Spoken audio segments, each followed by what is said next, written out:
bismillaahi raxmaan raxiim. halkan walaalayaal maanta waxaan doonayaa inaan ka hadlo fadlu yawm lacarafa ilallaahi subxaanahu wa tacaala. waa maalin ubashirukum, waxaan idinku bishaaraynayaa waa maalin muslimiinta dembigooda loo dhaafayo. ninkii sooma oo ilaahay uu ka aqbalo sanadkii hore uu soo dhaafay iyo sanadka imaan doona. marka walaalayaal nabigeena calayhi salaatu wasalaam wuxuu yidhi khayru ducaa yowmu carafa, maalinta carafa ninkii ducaysa ayaa ugu fiican.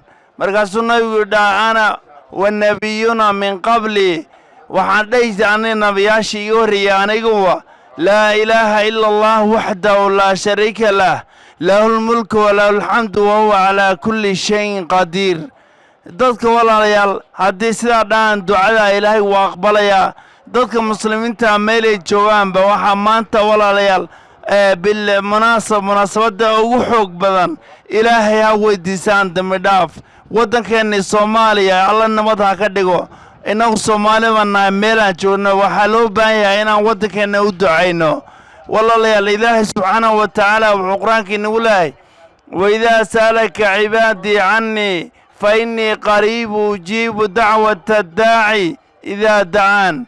waidaa wakhtigii sa'alaka ay su-aashaan cibaadii addoommadaydu fa innii anigu ujiibu waan u dhowahay qariibu ujiibu dacwata daaci idaa dacaan. ninkii barya waan u dhowaa waan ajiibayaa.